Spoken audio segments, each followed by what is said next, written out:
Okay, what do we need? Pins,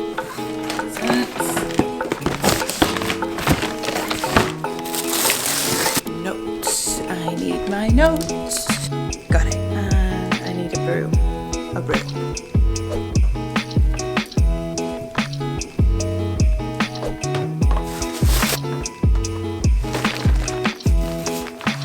Hi guys.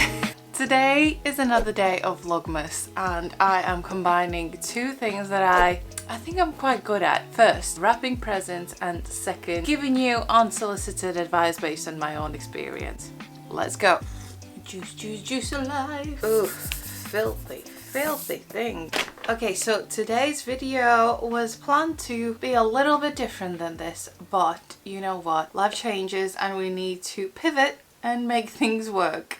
So we are going to be wrapping some presents because I've got a birthday, I've got presents to send abroad, and I've got presents to give here. So we are going to start early. And whilst I'm doing it, I thought I'd have a little chat with you and just talk about the question that comes up every now and then. I wouldn't say that it comes up often, but I feel like it's probably playing on a lot of designers to be, or someone who is exploring the field, mind, and that is, should I be working for someone else before I go out on my own? We are kind of living in these times where everyone wants to be their own boss, want to do their own thing, and hey, I'm here for it. I am here for the dream, right? I'm doing it now, well, trying to figure out how to do it, and there's nothing wrong about it. But is really going out straight after you finish your studies or straight after you leave another job and go straight out on your own, is that the best decision? Well, let's find out. First, I need to set this up and start doing things whilst I talk to you. So give me a sec. This is the point where you realize what you actually have got left from previous years, and I'm very glad that I didn't buy any extra wrapping.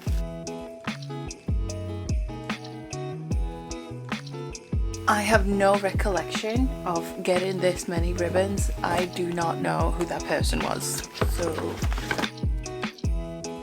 okay, so my long story short is that I was quite artistic all my childhood and was pushed towards like the artsy things in life. I did after school classes in art school, and then as everyone was kind of venturing out to the normal high school, middle school, what do you call it, around like when you're age 15, 16, I decided to venture out and study interior design in college. So I was still doing like your maths, your languages and things like that, but we had more like art classes and interior design based, like drawing and things like that, IT and stuff. So I did that for 4 years and then figure out that, hey ho, why not come to the UK and study here and get a degree in the UK? So I did that, ended up staying here because why not, right? And here I am today. Since then I have been employed, I have been self-employed, done my own projects, gone back in employment again, and now we are here. I am self-employed, freelancing as we speak. So that is my story, and that's where my perspective is going to be coming from. I have education in the field, I have done interning, I've done employment, and I've done self-employment. So back to the main question, should you work for someone else before you start your own interior design business? My answer is absolutely yes, 100%, and I will give you 3 main reasons why in just a sec. But first, I think I need to get started with this wrapping, because otherwise this is all just going to be a waste of time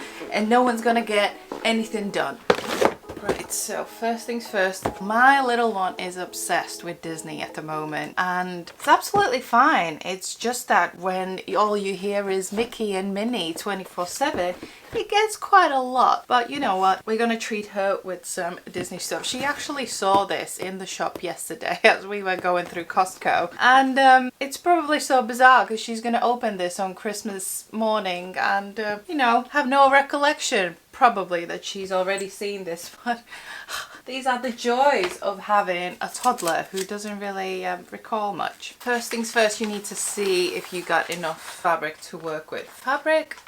Paper to work with. Okay, I think we have enough. I love wrapping presents. Do you guys love wrapping presents? I think that is the best part of Christmas. Wrapping presents and decorating the tree. I don't need anything else. I don't even need my own presents. You don't need to give me presents. Just give me something to wrap. I think it's something that I picked up from my mum, because she used to really, and still really enjoys wrapping presents. And I feel like she's kind of passed on the art of wrapping presents to me. Even though this is for my 2-year-old, she is not even gonna understand that. But again, it's about the joy of wrapping. It's about the joy of giving, isn't it? Christmas is a feeling, it's not a thing. Always make sure that your overlap of the paper is on the bottom of whatever you are wrapping, so it's nice and hidden. You know, just saying, you might know this, you might know this. Whenever I'm cutting sellotape for presents now, I keep thinking about that elf from Arthur Christmas, where, I think it's a girl, she's a girl, isn't she? Where she says, I can wrap a present with 3 pieces of sellotape, or something like that. 3 bits of sticky tape, 3! I definitely need more. Don't need loads, but just need more touch points, you know? You can't wrap a massive box with just 3 pieces of sellotape. 1, there's 2, 3, and oh dear, user error. Don't have enough paper to cover the bottom. First present, and I'm already ruining it. I'll just let that sit aside as all of my problems in my life, and let's just talk about the first reason why I think you should not go out on your own before you work for someone else. So first things first, you are either a complete fresh graduate or you are someone completely fresh and new to the field. You don't know anything about it. Well, maybe if you've watched some of my videos, you know something, but most likely you have never been in the field. You don't really know what it's about, what people do, what the responsibilities are. You kind of have some skills, you know, that you can use, but you don't know how it operates. And I see this all the time. I've worked with juniors. I've heard it from directors of companies. People who are just graduating university are not ready for the real world. And when you think about it, when you start your own business, you don't just design. You are a business owner. You need to make the needle move. So aside from actually figuring out how to set up a business and make an effective business, you also need to figure out how to work as a designer. So that is the first reason. You are too fresh, you got no knowledge, and I'm not saying that that is a bad thing. It's actually really refreshing for teams to have juniors on board and people with like kind of that fresh naivety and that new energy that comes in, and you are not spoiled yet by the real life and the real struggles of what we are facing in the field. So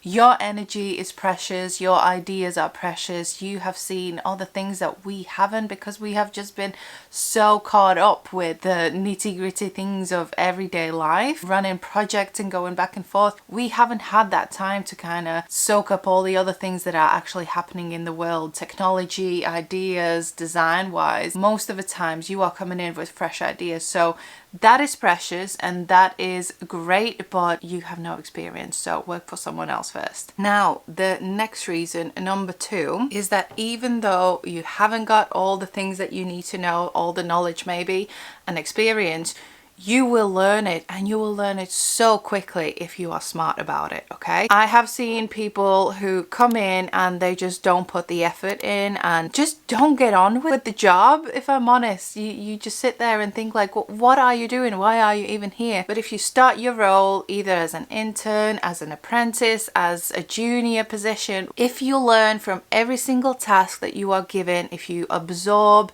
what people are doing around you, you know, keep an eye out for what the seniors are talking about, how the business is run, how projects are dealt with, how are you talking to clients and meetings. There's just so many little bits that you will soak up in those first 6 months even. You will learn so much, and if you are precious about it, if you're smart about it, then you can then take that with you and show that you can progress in the field. Or you can take that with you and start your own business eventually. I would say that you probably need about a year to 2 years. And that is not a lot if you think about, if you zoom out in the big picture. I think you just need a year or 2 to get on your own feet and you can go and start your own business, because you will have all that knowledge that you soaked up from the industry. You will know the ins and outs, but that's only if you are smart about it and you open your eyes and you open your ears and you do the damn thing. And I've got one more extra thing to mention about this, but I think I figure out what I'm gonna do with this. So I'll see you in a bit.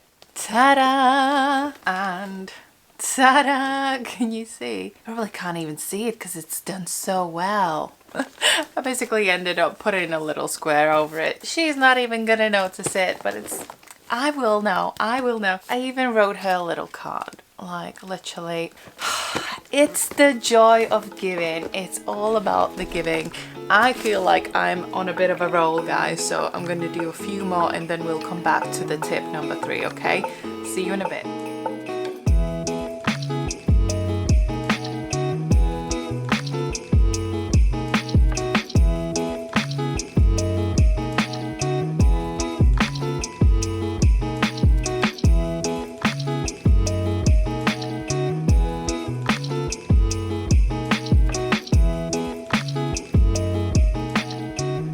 Okay, we are done. Do you want to see how I did? So this was wrapping number 1. This is present number 2. Oh, how cute. We have present number 3. Number 3, it says Scarlet. How cute. I didn't know I had these like stick-on letters. So fun. That's a birthday present. By the way, my little girl was born a few days just before Christmas, so I am not buying different wrapping papers, at least this year, for her birthday.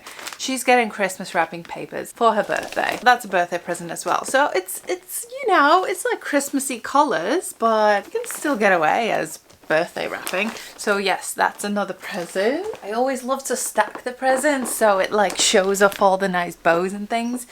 And then we got this one. I love this wrapping paper.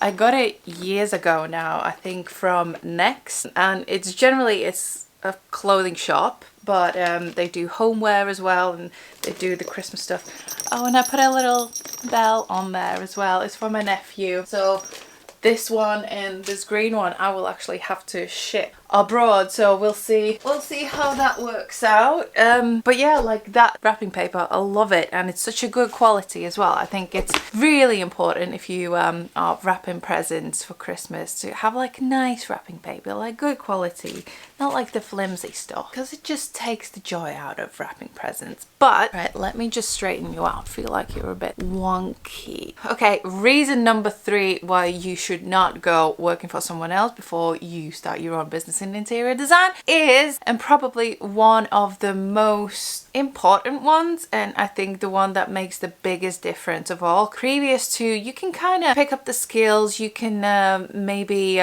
take the skills from your old job and adapt it to the new one. But this one, the reason number 3 is genuinely you can only do that when you are working in the field, and that is your network. And I mean a network of clients, network of suppliers, network of tradesmen, tradeswomen, all of those people that really move the needle forward for us. You know, without clients, without suppliers, without tradespeople, you will not be able to do much in the industry. And when you are working in a design studio, whether it's a busy one or a bit less busy, you are constantly speaking with people, and you are constantly in meetings, and you are meeting new people, and all of that is growing your network, which you can then bounce off of when you go out on your own. Obviously, there's contracts that you sign when you work for someone else. Usually there's like a certain amount of time that you are not allowed to contact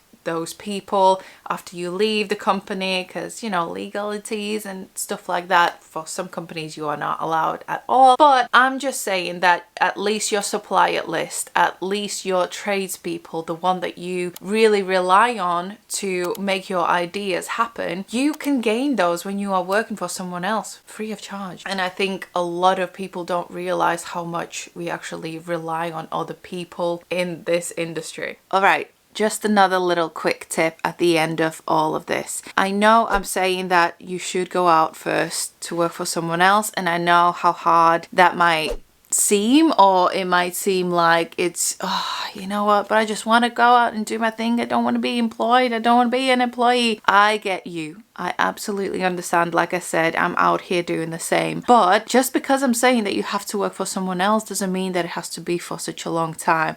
Remember what I said, it could only take a year if you are in a really busy studio and doing a lot of jobs, and you can get your hands on actual bigger projects, which usually happens. Junior designers are honestly are used and abused. Let me just put it out there. So you can really soak up the knowledge and go out on your own in a fairly short period. If you think about the bigger picture, if you zoom out like of your whole career as an interior designer. So don't be put off by this opinion and don't throw out all of your plans away just yet. You just need some time to marinate, to soak up the goods, you know, and mold yourself a little bit more so you know what you're actually doing in the field. Okay, that is it for today's video. I hope you enjoyed this little messy situation, what we have here. I'm quite happy that I actually managed to wrap a few of these presents. There's definitely loads more to go, but you know what, every little helps. December has so far been so busy, and I feel like if I hadn't committed to doing Vlogmas, I would probably not make any content at all, which is something that I need to keep in mind. It is hard, it is a lot, isn't it? I feel like life already on its own is so busy and a lot, and then you throw in Christmas festivities in there, and you need to prep, and then you need to spend time with family, and you kind of want to be in the moment as well, but you still need to think about all the things that are coming up, and everything's just a lot, and work in between all of that, by the way. Yeah, we need to pay bills.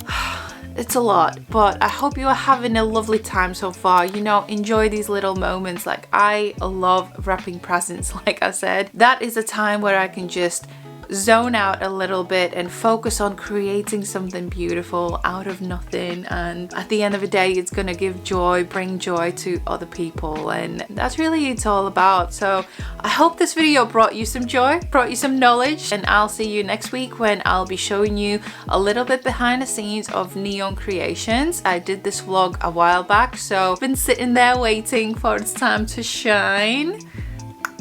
Get it? Neon, shine.